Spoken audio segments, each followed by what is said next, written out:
Hi, I'm Stephanie Dyer, and welcome to Escape into a Cause, where we unplug from our routines and plug into the people and nonprofits making a difference across Central Texas. I'm joined, as always, by my favorite co-host and nonprofit compass, Courtney Dickey, at the beginning of the show. And this week, we are escaping into LifeWorks, an Austin nonprofit working to end youth homelessness. They served over 2,700 young people and families this past year through housing, counseling, and workforce programs. Their CEO, Dr. Liz Schoenfeld, joined me for a conversation where I learned of an issue that is growing here in Central Texas. But the good news is that solutions are being put to test, and Liz's team is showing up by serving an increase in youth facing housing instability. But first, Courtney and I open with a big picture conversation about giving, specifically this tension that we see come up from time to time. Do we fix the urgent problems in front of us, or do we invest in long-term solutions to prevent them in the first place? We've been thinking about how should donors show up? Is it feeding someone today, or should they fund systems that change tomorrow? I don't think that there is a better answer besides we need both, but the conversation matters. Then I sit down with Liz to talk about the current state of youth homelessness in Austin, what's working, what's not, and what LifeWorks is doing to shift outcomes. She shares important data, powerful stories, and a fun tradition where the community shows up and improves resident space to feel like home. She also brings a great good brag that becomes more relatable as time passes, and a generous, thoughtful take on what it means to walk alongside people, because it doesn't end with housing. Stick around to learn how you can support their mission and what it means to be the safety net that every young person deserves. I hope you enjoy. Hi, Mrs. Courtney Dickey. Hi, Mrs. Stephanie Dyer. We're being very formal today.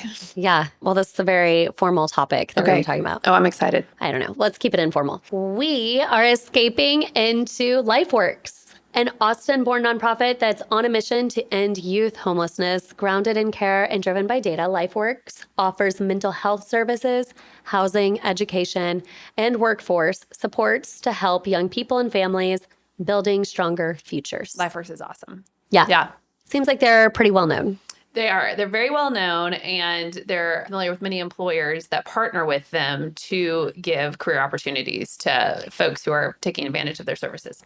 Oh, good. I know. I think the Dell Foundation donated to LifeWorks. Yeah. So I'm excited to hear more. Yeah. Very cool. Good. Okay, but first we're going to talk about how do we balance serving immediate needs with addressing systemic inequalities? That is a formal topic. That is a serious, we could spend months on that. We could spend a long time. And we have 30 minutes. Yeah, we have less. There's a tension, right? And the Yes. immediate need and the long-term need for change, right? So feeding a family tonight, covering rent. And you know what interests me about this topic is we've talked about government versus charity, right? And we've talked about government giving in forms of, it does give in the form of Medicaid, and there's food stamps, and there's SNAP programs, right? So programs. They also give in the form of grants to nonprofits. Sure. But we don't really talk about how the policies actually tackle inequality. Yeah. We have something very relevant to Texas and very recent, although it doesn't really address inequality, but certainly safety. And that is the camp legislation that's coming through in the aftermath of the Hill Country floods on July 4th. And so I thought that was an interesting analogy that you just said, which is, hey, immediately it was money swarming in to help the flood victims, right? Either through community foundations, which was Hill Country has a big one in Kirk County, similar to how Austin Community Foundation works, or there were a lot of GoFundMes that were created, but it was millions of dollars coming in to help the flood victims. Now, 2 months later, we see the legislation going through the government that's about systemic changes. What are we going to do to make these areas, these camps, safer for children? So it's interesting, government, and obviously that doesn't help inequity that you were talking about with those particular recipients of government services. But there is this question of attacking the immediate need and making sure this never happens again, or making sure someone gets out of that current situation. Yeah. And that's a great example where you need both. You need both. Yeah. The people needed homes and, unfortunately, money to bury their children and money to move on, and therapy for their surviving children and the children who were witness to those events. And the trauma continues. continues, and the work still has to be done, and camps have got to be safe to make sure it never happens again. Yeah. Yeah. And that, I think, goes across the board, right? We can talk about affordable housing. Yep. We can talk about education reform. But then there's also nonprofits that are tackling these systemic issues, right? So we have E3 Alliance. They do a lot of research and they help contribute to policy change. Yeah. And they've made some great changes for requirements of students that are hitting certain levels of their test to just make them take it instead of have it be an opt-in. So that was very successful, right? Con Mi Madre, they're fantastic because they're leaning into education and long-term change. Yes. So I love that. But there are still food pantries everywhere that we still need to be contributing to, right? We have food in tummies from the Junior League. We need to keep contributing. Backpacks of food every weekend, If education reform is happening, these kids are not going to learn without being well fed. You have to tackle both. Yeah. I remember this was years ago, probably, almost a decade ago now, but I was on the board of Susan G. Komen, which again, national brand name. But here in Austin, we had Susan G. Komen, and we also had Breast Cancer Research Center, which is BCRC. And BCRC was more focused on providing services for survivors and those fighting breast cancer now. And they have the mobile mammography van, and it was immediate services. Whereas Susan G. Komen was research. The majority of the funds they were raising were research to eradicate breast cancer and to find treatment that was more effective, cleaner for your body, and more available. But it was interesting addressing a donor. The donor's breast cancer matters to me. Either I'm a survivor, or it's hit my family, or this is just something that I have a passion for. Do I give my money to something where I can make immediate impact to those who are fighting cancer right now? Or do I give my dollars to something that will hopefully prevent us from even having to have those services 10, 20, 30 years from now? Really interesting from a donor perspective as well. Yeah. I think that's a great example. Because are they under the same umbrella? Not at all. Completely different. Yeah. Okay. But donors have to think, do I want to help the person who's just in my shoes? Yes. Or do I want to help the next generation possibly, right? Something of that. That research, it's a little bit nebulous. None of us, we're not scientists, nor we don't understand how that works. Like, we're not clinical researchers. And so it was almost, this seems very tangent. Giving a mammogram to a woman now and paying for it so that she can get early screening. Like, that's easier to sell almost. It's more emotional too. Oh, absolutely. You're saying, I'm helping someone. And they say that, or I mean, when I'm looking through this immediate need versus system inequalities, the immediate need, I am feeding a child today. I am helping a family today. Yes. And that feels good. Whereas this, it's like the whole analogy of you are planting a seed for a tree under which you may never sit under the branches. This is something you may never actually be able to realize or see the impact. But the Tzedakah ladder of giving would say the highest form of giving is the partnership, the long-term partnership. It's that give a fish versus teaching to fish. Yes. Yeah. And by the way, both are amazing organizations doing phenomenal things and trying to attack one issue from different perspectives. And then how does that play in with the donor and even federal dollars? And what's the government's responsibility there? Should they fit the immediate needs? Should they allow private donors too? And they're funding clinical experiments and medicine and futuristic needs. Yeah. I think this is where we had a conversation about giving your money and where should you put it? Yeah. First of all, if you have the means, where should you be putting that? And some philanthropists, and Piper and I talked about this, Piper Segi-Nelson and I also talked about this, that she was talking to a donor and they just want to give to a very specific, like one or two nonprofits. Yes. And they are fully committed. And Piper said she likes to just give a little bit to everyone because she can't make up her mind. She just wants to help everyone. And then I actually spoke with Dick Rathgaber, who is an iconic Austin philanthropist, has donated $200 million. Rathgaber Village is a 17-acre village with Big Brothers, Big Sisters, Safe, Salvation Army. I don't know. Maybe. I need to show you because I want to. I need to go there because he kept asking me if I've been there. I'm like, no, it seems amazing. He is adamant that their money needs to go to human needs. and it should never go to the arts. He's very adamant. Okay. And he says, but I don't have anything against the art givers, is what he said. But personally for him, humankind. But he says, I still give $100 to the symphony a month, or he says, I want to show them that I still show up for them. Sure. But I think to the point of where should our money go? Yeah. I look at it like diversification. And I know Dick Rathgaber always says, I'm always looking at my ROI, my return on investment, on the impact. And I think this makes you think, okay, if we probably need to have a balanced approach of immediate need and long-term, like trying to fix it. Solution. Yeah, Solution-oriented giving Right. almost. Yeah. Yeah. That's really interesting. All right. Thanks, Steph. Thanks, Courtney. We'll be right back. Escape into a Cause is sponsored by Nightlight Insurance Agency. You know how a nightlight gives you comfort and peace of mind in the dark? That's exactly what Nightlight aims to do. Guide you through life's uncertainties with personalized insurance for your home, auto, business, and more. Nightlight Insurance strives to provide its clients the best coverage at the best price without sacrificing on customer service. Here's what one client had to say. Nightlight was able to lower our car insurance significantly, answered all our questions, and returned our calls promptly. Very professional, would highly recommend. So it's no surprise Nightlight has a 5-star rating on Google. Nightlight also makes this podcast possible by covering production costs so all other sponsorship dollars and gifts can go directly to nonprofits and volunteers. And as part of their mission to give back, Nightlight proudly donates $1,000 to every nonprofit we interview. If you are a sponsor interested in giving back to our podcast, please find us on social media and let us know. Nightlight is an agency focused on personalized service and giving back. See how much you could save and how good it feels to have peace of mind by visiting nightlightinsurance.com. We are escaping into LifeWorks, and we have Chief Executive Officer Liz Schoenfeld here. Hi, Liz. Hi. So nice to be here. I'm so glad you're here. Let's dive right into it. What is the mission of LifeWorks?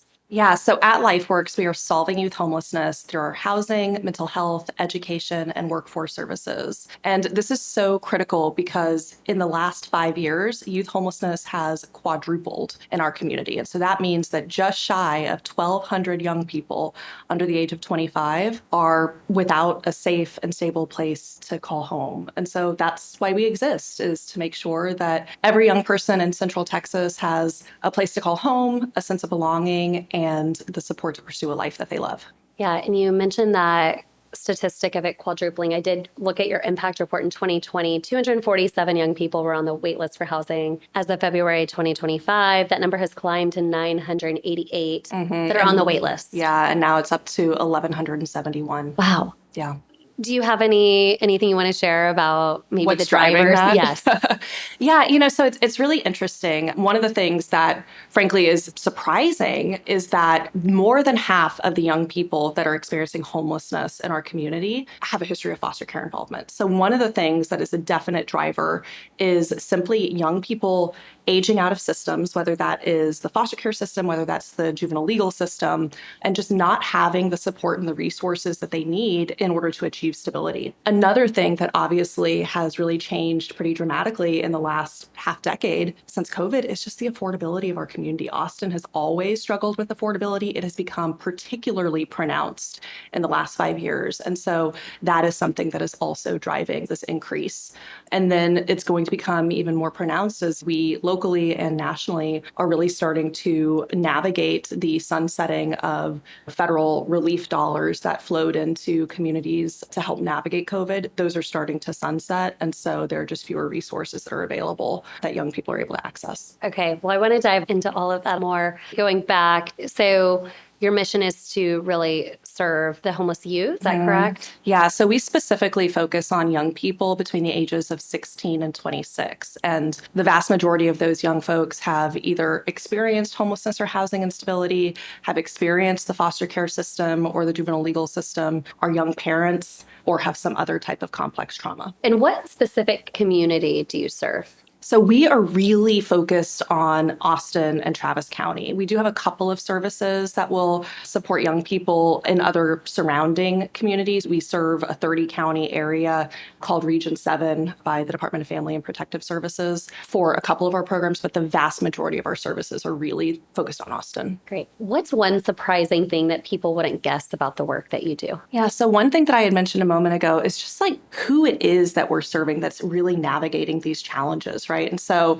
my background before I stepped into the CEO position, I oversaw our research and valuation efforts at LifeWorks. And so I always have a soft spot for the data. But learning that 56% of young people who are unhoused in our community have that history of foster care involvement is just so alarming in so many different ways. And then on top of that, to know that a third of young people have children of their own, that is just something that if there's any call to action, I think that is what we need to be paying attention to and making sure that we are stepping in now so that we are not perpetuating these cycles of homelessness and instability for future generations. Yeah, and I've interviewed a few nonprofits that serve youth that go through the foster care system, and it's amazing the higher stats of them facing housing insecurity as well as unplanned pregnancy. Myself, who actually had an unplanned pregnancy but at 19, but my husband and I got married and we're still together 18 years later.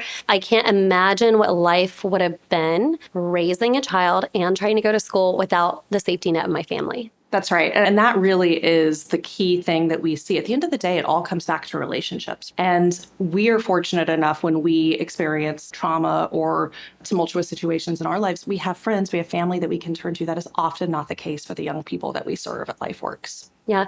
And when I think of a return on investment, what you're doing is you're investing in these people when they're young so that they can be self-sufficient later in life. And one of the biggest predictors of adult chronic homelessness is experiencing homelessness or housing instability as a young person. And so by stepping in and really stopping that homelessness episode right from the jump, we are preventing young people from experiencing years or decades on the streets.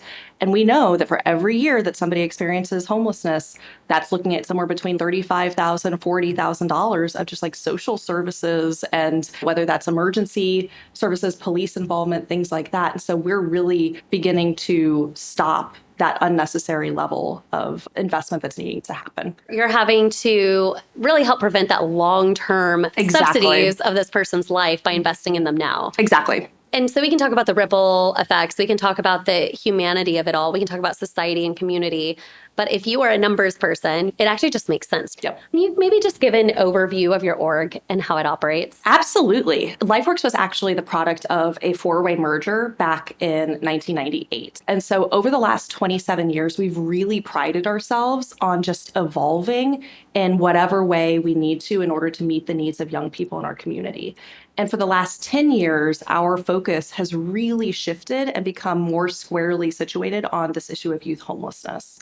That has resulted in us implementing a full array of housing and homelessness supports, everything from street outreach to emergency shelter to short-term housing options to longer-term housing options that will last for years. And we also own and operate 2 apartment complexes in the heart of East Austin that provide about 74 units to young people and families. But it's more than simply putting a roof over people's heads. We also provide a full continuum of supportive services to ensure that once a young person is housed, that they have the resources available to them so that they don't fall back into homelessness. So we provide on the mental health side, both office-based and community-based counseling, as well as peer support for young people who may not want the more formal type of mental health interventions. And then on the education and workforce side of things, we offer GED classes, we provide life skills, we provide sexual health programming, and then we also offer supported employment through our workforce development program. And then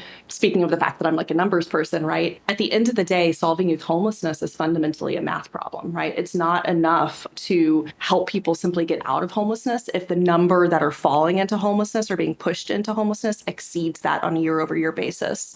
So we also are really focused on how do we prevent homelessness in the first place. And so we've stood up an array of different services to really address that more intentionally over the last few years as well. All told, we have about 16 different programs that are supported by right around 200 incredible staff. Oh, wow. And maybe just to summarize, because I think you said that so well, everything that you just said falls under 1, housing and basic needs, 2, mental health and well-being, and 3, education and workforce. That's right. Okay. Yep. Those are the 3 pillars of our services. Fantastic. And in what ways does your organization impact people that your organization serves? The way that I like to think about this is that at LifeWorks, we put people first, but we put data second. And so what that means in practice is that We are fully committed to meeting the young people that we serve where they are on their journey. We are fully committed to following and supporting them in pursuing their self-defined goals. Based on our own life experiences, may think that we understand what quote unquote success looks like. My definition of success is probably different than your definition of success, and it's almost certainly different than the definition of success, that our young people are aspiring to. And so we listen, we show up, we ask them questions, we help them define where it is that they're wanting to go, and then we help them navigate whatever resources or supports they need in order to achieve that. We also recognize just how critical community is. And so one of the things that we're also focused on is just helping young people build those natural supports, right? Whether it is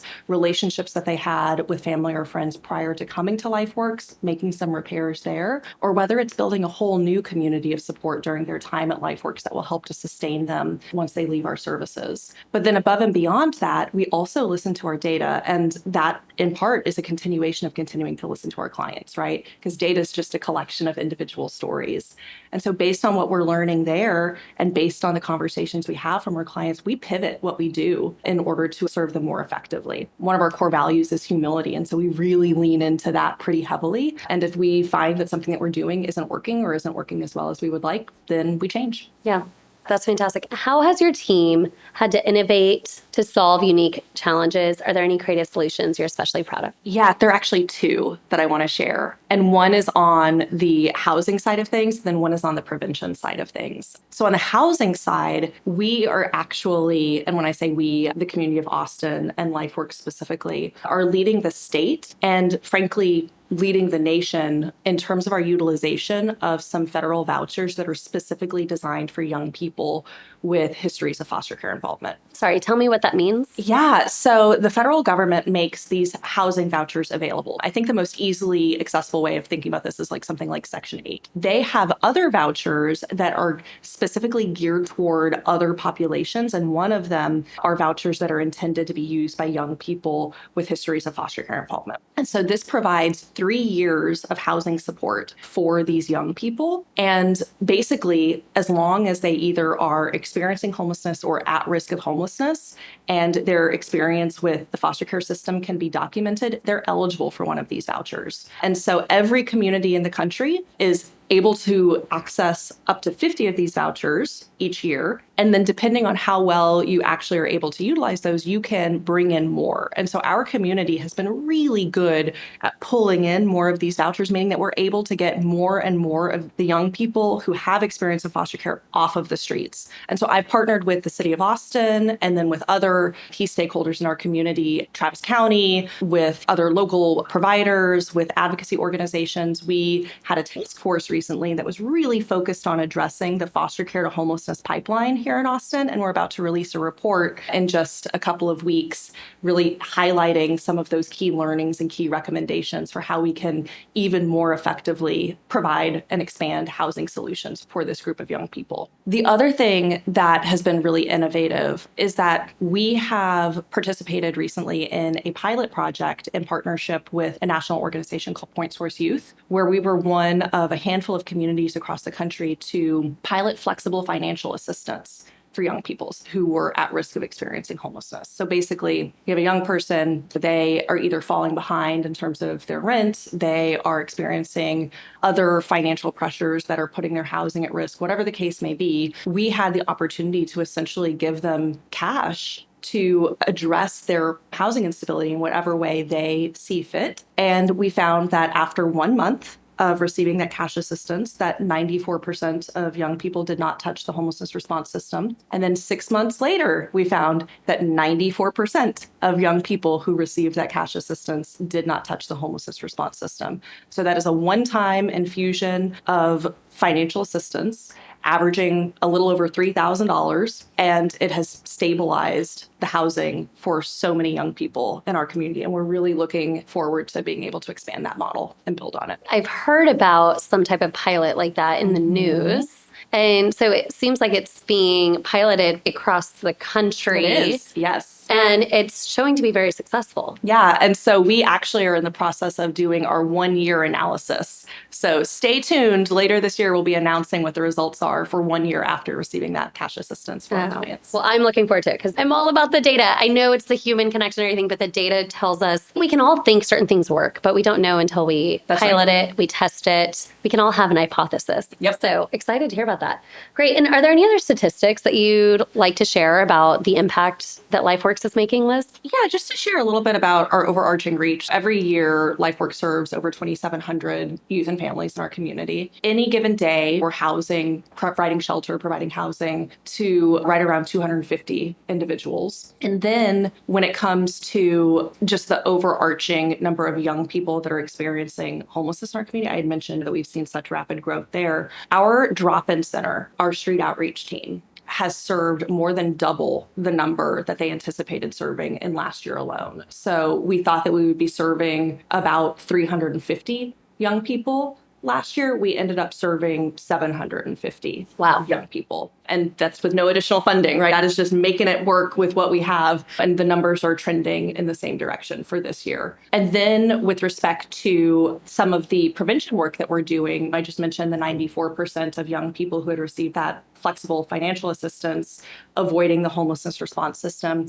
We're also seeing really promising results with some of the work that we're doing in partnership with the juvenile legal system, where we're deflecting young people from juvenile justice, and basically by providing them the opportunity to receive respite services at LifeWorks and case management through a partner organization called the Excellence Project, we've been able to prevent recidivism and experience a drop there by about 94% as well. 94% is apparently our number. Yeah, that's a hot number. No, that's great. That's a number of success. Amazing. And all of this reminds me, these are a lot of numbers about the impact and the long-term impact I think that LifeWorks is making. Kind of a sidebar question. Courtney, Dickie, and I talk about topics that matter at the beginning of each episode. And one that we did most recently was the Tzedakah Ladder of Giving. Have you heard of this? I have not, no. Okay, it's a Jewish ladder of giving, from like the worst giving to the best giving, which I don't know. We say just get on the ladder. But the number one is to partner and to help people be self-sufficient. That's the number one way to give, which I find that LifeWorks really fits on that rung pretty well. I thought I'd share that because that just reminds me. And I saw that y'all had a self-sufficiency matrix. We did. Yeah. So that was our evaluation tool that we used for years. And we actually ended up a couple of years ago pivoting and partnering with our young people to develop a new tool, which is the Stability and Support Snapshot, which they helped to name as well. Oh, tell me more about that. One of the things that we learned in using the self-sufficiency matrix, which I don't want to cast aspersions or anything like that, because that is an incredible tool for a lot of organizations across the country that we had modified to meet our own needs. But we found really a couple of different things. One was that it was just too long. One of the things that we really want to make sure that we're able to do is to meet our youth where they are, and then to be able to be responsive to their needs as quickly as we possibly can. When you're sitting down and doing an hour-long assessment, like that just is not feasible. Yeah. And when I think of matrix, I think of maybe like 6 boxes. I did look at it and it is a very long matrix. It's not like 6 basic boxes. It's 10 columns and a lot of assessment. Anyway. It is comprehensive. Right. And so we really pivoted to having conversations with our clients, having conversations with our staff, and saying, like, what is it that you're trying to achieve by coming to us for services? And then we distilled that down in some cases to a single item measure. And so we're still focusing on the core of what it is that we're trying to achieve, right? So housing stability, stable employment, and sustainable levels of income, having a good understanding of your mental health. But young people also highlighted other things that just hadn't occurred to us before. And one of them was self-advocacy. They want to be able to leave our services and advocate for themselves and have those skills to be able to stand up for what it is that they need. Food security was a really critical one as well. Just the ability to make sure that they are able to have the nourishment that they need, and then also meet some of their other fundamental basic needs in the way that they see fit. And so that was a really big pivot that we took a couple of years ago, was switching to the Stability Support Snapshot snapshot. It's true. Y'all are listening. We are listening very, very closely. Yeah. And just talking about history for a little bit. So I know that, Liz, you joined as the CEO in 2024 after 29 years at the helm, right? Was it Suzanne? Susan McDowell. Susan McDowell. Just curious, was that a big transition for someone who, she was one of the original founders, right? Yeah. So it was a huge transition. I feel really fortunate because I'd been at LifeWorks since 2013 as an employee. And prior to that, I was an intern. And I had the opportunity to work really closely with Susan over the last 10 plus years. I will tell anybody who listens, like, I learned from the best. And so to be able to walk alongside her, that definitely eased that transition. And she has been nothing but a phenomenal support over the course of the last year plus, as well as I've navigated this new role. Amazing. I mean, since 2013, you said, and an intern. So you've been at LifeWorks since the beginning. So LifeWorks was founded in 1998. Oh, sorry. Since your beginning, I was thinking. Since my beginning, yes. And you have your PhD, so you went through the additional schooling, and then you came to LifeWorks. I did, yeah. While I was finishing up my dissertation, I started an internship at LifeWorks, yeah, and just haven't looked back. Oh, incredible. So you are where you're supposed to be, it sounds like. Indeed. Yeah. I want to connect listeners to LifeWorks. Are there any stories that you'd like to share? Oh, goodness. So there's one in particular that really stands out to me. And this one's really personal because it concerns somebody who has become a dear friend of mine. So there is a woman who participated in LifeWorks services years and years ago, accessed the street outreach services, accessed our workforce services back when we had a partnership with Ben & Jerry's, and then left LifeWorks, went on and established a career for herself, and then ended up coming back and standing up one of our youth voice initiatives about, at this point, probably 8 years ago. And that's where I met her. And so I had the opportunity to work alongside this individual who freely admits the extent to which they benefited from our services, and then got to really see her flourish in terms of helping to bring other young people out of their shell and share their expertise and help to shape where we're going as an organization on a look forward basis. Since then, that individual has gone on to serve as a federal TA, has gone on to provide input into the federal strategic plan to end homelessness, has really just made a national impact on this space. I can't imagine a better success story. And to be able to call her my friend is just like one of the joys of my life. There's one other that if you're willing to let me share it, I would love to hear it. So one of the first things that I did when I came to LifeWorks was introduce this really comprehensive intake, which would allow us to have a good understanding of what our young people's needs were, connect them to services internal to LifeWorks, external LifeWorks, et cetera. And so I had drafted the tool, and I was looking for folks that I could just pilot it on, right? Get feedback, et cetera, make adjustments where, for questions that didn't make sense, et cetera. And the very first person that I ended up piloting it on, so to speak, was at our emergency shelter. And so I sat down with him, went through all the questions. Lovely individual. This person had saved up $10,000 during their time at our emergency shelter. After they left the shelter, they wound up accessing housing through another program at LifeWorks. And we've remained in touch because they kind of always just stayed in our orbit. They wound up getting married, and now they're in the process of getting ready to buy their own home. And to think that this was somebody that I met that was in a very different stage of their life just over 10 years ago, and now they have come like that far in such a short amount of time in the scheme of things is really just pretty profound. What a milestone and what a celebration. I mean, you said it's not affordable. Are they in Austin? Mm-hmm. And they're buying a home in Austin. They're going to be buying a home in Austin. Yeah. Affordability in Austin. Back to your point at the beginning of the episode, I think it's a milestone for anyone, let alone someone who has experienced. And did they go through the foster care system? Did. Okay. They did. Yeah.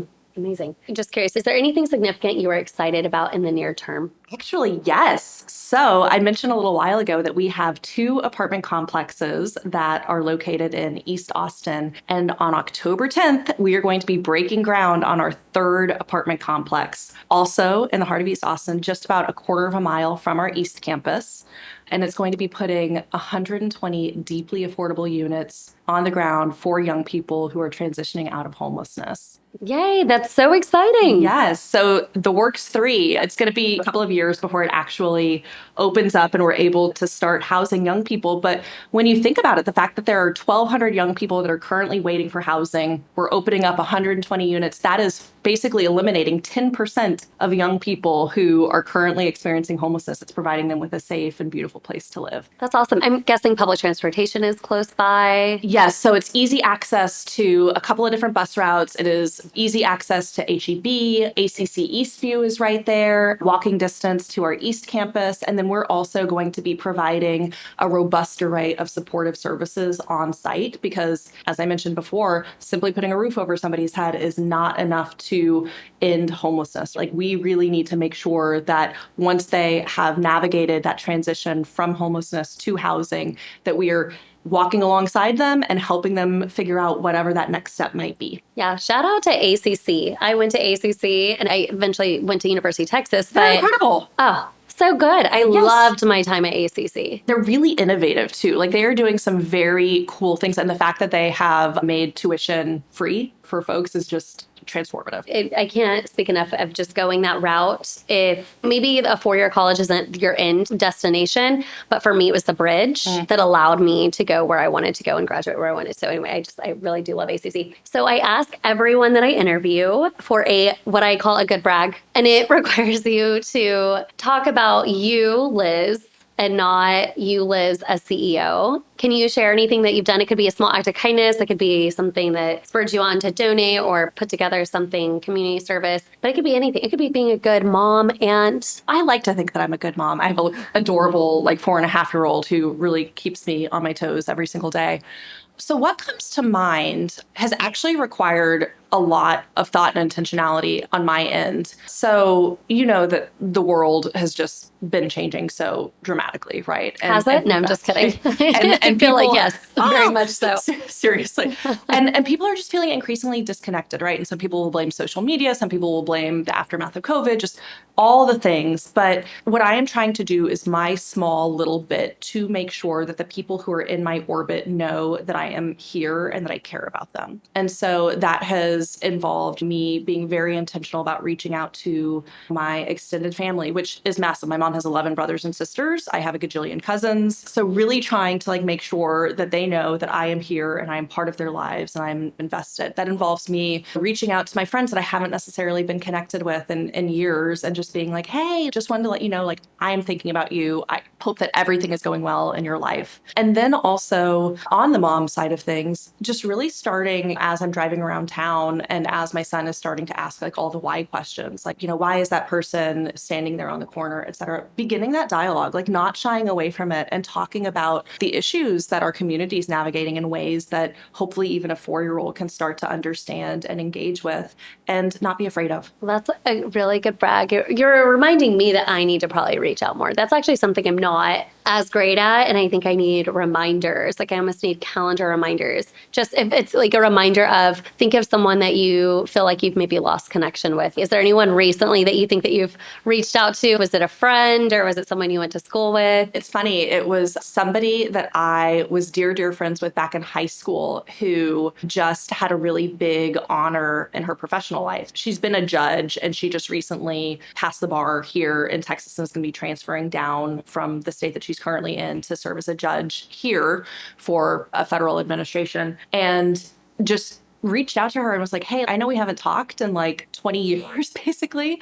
But, next time I'm in your area, just want to connect and just want to say how proud I am of how far you've come. And so what I'm finding is just as I am reminded of things, right? I'll be driving in the car and a song will come on that reminds me of somebody that I would hang out with at that particular period of my life. That's just a good reminder for me to be oh, I should shoot a text to this person. Just be hey, just thinking about you. Hope things are well. Yeah, because I think we just need more courage to do that. I've thought about reaching out to certain people and it takes courage. Yeah, especially because it feels kind of weird at first, right? It's why is this person from, what do they want? Well, if they really want to talk to me, they'd reach out to me, but then it's a two-way street. Exactly. Right? I'm so proud of you for doing that. And I'm glad that you're speaking with your son about homelessness and housing insecurity. Having those conversations is great. Exactly. Let's pivot to giving listeners chance for quote unquote good bragging rights. We want to know, how can they show up for LifeWorks? Is there a favorite event in the organization that brings people together? Yeah, this actually just happened earlier this month. It's called Home Improvement Challenge. So you've seen those shows on like HGTV, right? Where somebody comes in and they like make over somebody's house or something. Yes, I love watching those. So it's very similar to that. Having an apartment is not often enough for somebody to really feel like it's truly their home. Oftentimes when young people are moving in, they may not even have a bed to rest on. And if they have young children, like they're dealing with whatever kind of furniture they can scrounge together. If we're fortunate enough to be able to help them really round out their apartment, we absolutely are able to do that. But the fact of the matter is that it may not necessarily be a reflection of who they are and what they want their home to look like. So the Home Improvement Challenge is an opportunity for the community to come together and to talk to the young people and to really hear like what is going to make this house a home for you, whether it is having a brightly colored bedspread or whether it is just like making over your kids' room so that way they're really obsessed with Spider-Man. Let's have Spider-Man all over the place. Whether it is having a large enough kitchen table so that way they're able to invite their friends over and cook for them. It is just having those dialogues, and then whether it is an individual and their friends or whether it's a corporate group coming together, purchasing whatever it is that's in line with that young person's vision for their home, and then making it over in a 24-hour period. And we have the big reveals and all of that. And it's just a really lovely way to be able to, again, listen to the expertise of the young people, be responsive to their needs, and then really go that extra mile to creating a home. Is that an event that happens once a year? It happens once a year. We have been talking about like, well, how could that be potentially something that we do more frequently? But is it aligned with like before end of summer? So usually we do it at the beginning of September is typically when we do the Home Improvement Challenge. Okay, and how many homes? So this past year we did 7, but when we open up the Works 3, we'll have 120 units. So I imagine that we'll be doing either a string of home improvement challenges or a much larger event when that occurs. That's so much fun. Just show up as a community and be part of it. Yeah. Okay. And so if that's something that folks are interested in, always, of course, feel free to reach out to LifeWorks and express, that's something y'all might be interested in doing the next time that we go about doing the Home Improvement Challenge. But we identify the groups that are going to be participating in it. We walk you through the process, all of that. So it's a really well-run, orchestrated, and just meaningful and profound way to get involved. Yeah, it sounds like so much fun. What are other ways that people can show up? So in a very similar way, but something that's going to be happening in the very near future is our Project Holiday initiative. And so every year we provide the opportunity for individuals to sponsor individuals or families that we serve at LifeWorks. And so our clients will put together their wish list for the holidays. And what is so moving to me is that more often than not, young people are just asking for fundamentals, right? They want a coat for their kid. They want cleaning supplies so that they can take care of their apartment. If there is something that is like a bigger ticket item, oftentimes, hey, I want to get my kids something special so that they experience a really beautiful holiday. Depending on whether it's you as an individual or you with your company, or whether you want to get your friends or family together to sponsor a family, you can sponsor one individual or you can sponsor a larger family. So we absolutely have couples who have multiple kids. And so just depending on what the interest is, we're able to match you with a family that is appropriately sized for your budget or your level of interest. Does this open in November, October? When does this open? So we will start bringing folks in and identifying opportunities at like late October. And then typically all of the gifts need to be dropped off like that first week, second week of December. And so that way we can make sure that the young people have all of the gifts under their tree in anticipation of the holidays. Okay, so in November, go maybe to your website and look for how to sign up. Mm-hmm, yeah, okay. We'll be blasting it on social media. So just make sure that,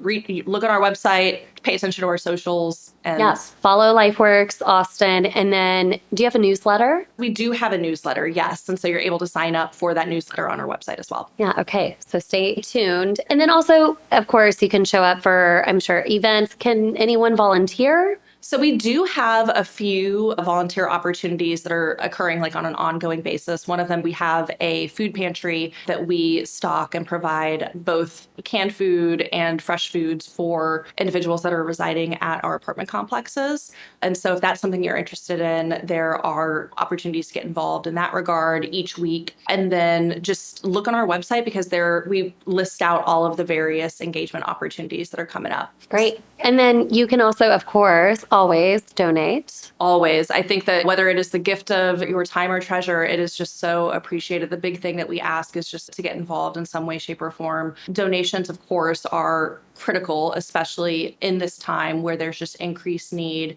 and increased unpredictability when it comes to our broader funding landscape. And whether that is a one-time donation or a recurring donation, it makes a huge difference and goes a long way. Yeah, and I did look at your annual impact report, and you have the LifeWorks Legacy Circle, and then you have grants and donations of $1,000 or more. So donate and be listed, get your recognition, show up for LifeWorks. Yeah, so the Legacy Circle is an annual giving society where basically you're committing to a minimum of $1,000 per year for 5 years, which in the scheme of things, that's less than $100 per month. Totally reasonable. I think it's very reasonable. Check out all these events. Look at how to sponsor a individual or a family. Show up for events, for volunteering. Donate. All of this on lifeworksaustin.org. That's right. So go to their website, follow your socials, sign up for the newsletter, and get involved. Yes. Okay. Thanks so much, Liz. Thank you so much. This was so fun. You heard it first from Liz. Youth homelessness in Central Texas has quadrupled in the past 5 years, and LifeWorks is right at the heart of changing that. Their mission goes beyond housing. They're helping young people build stability, access mental health care, pursue education, and find meaningful employment. Thanks to Dr. Liz Schoenfeld for giving us a window into the work LifeWorks is doing to end youth homelessness in our community. Her clarity, passion, and relentless commitment. Remember, she's been dedicated since her internship days in her career with LifeWorks. That relentless commitment to equity came through in every word. And you can show up for LifeWorks. Here's how to earn your good bragging rights. Volunteer, donate, and if you're feeling the holiday spirit and you want to show up with gifts, sign-ups begin in November and gifts are due in early December.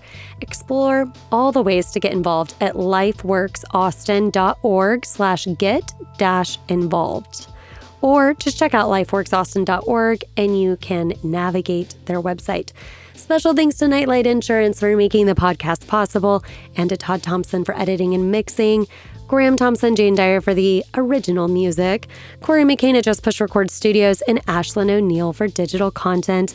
And next week, we are escaping into Level, a nonprofit providing incarcerated individuals with education, inspiration, and the tools to re-enter society with purpose. We'll explore what it means to believe in second chances and the role learning plays in dignity and rehabilitation. I hope you'll join me next week as we escape into a cause.